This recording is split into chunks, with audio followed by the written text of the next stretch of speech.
lara jonggrang apa kowe ayo tenan ora mokal yen aku nandang kasmaran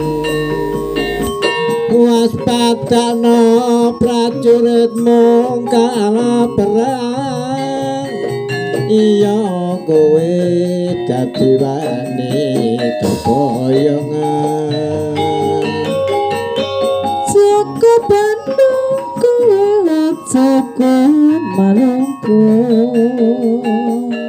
perang iki kanggo kutera rampung pelopati Kang Mas Prabu Kupala kang sate lapo wana segara Toplas kowe wanita keparat ora ngerti yen Bandung lanange jagat putra ratu pengging Prabu Damarmaya aku tuwe aji sekti Pandawasa lara jonggrang manut sun pundhut garwa Joko Bandung aku terbebana candi sewa sayangi kutu dadi iya jonggrang pamundhutmu tak turuti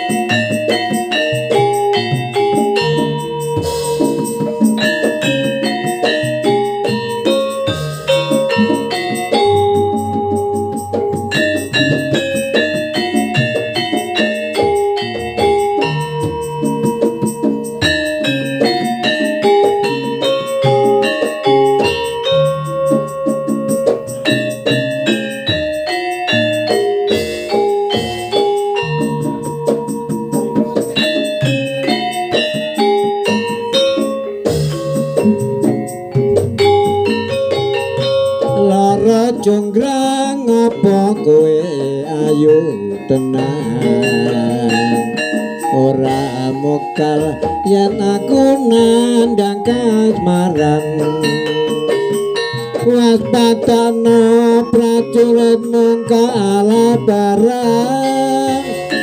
iya kowe dadi wanita boyongan Joko Bandung kowe Joko Malungku perang iki kanggo kutera rampung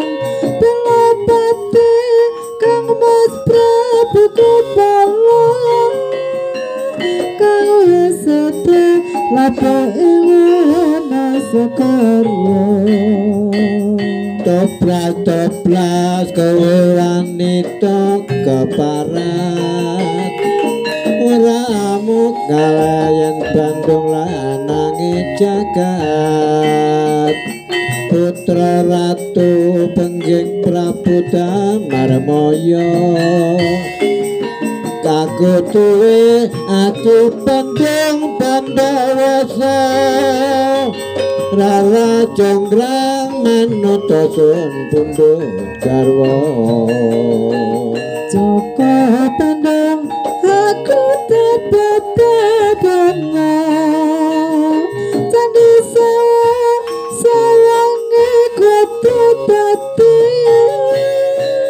iya jonggrang pamundhutmu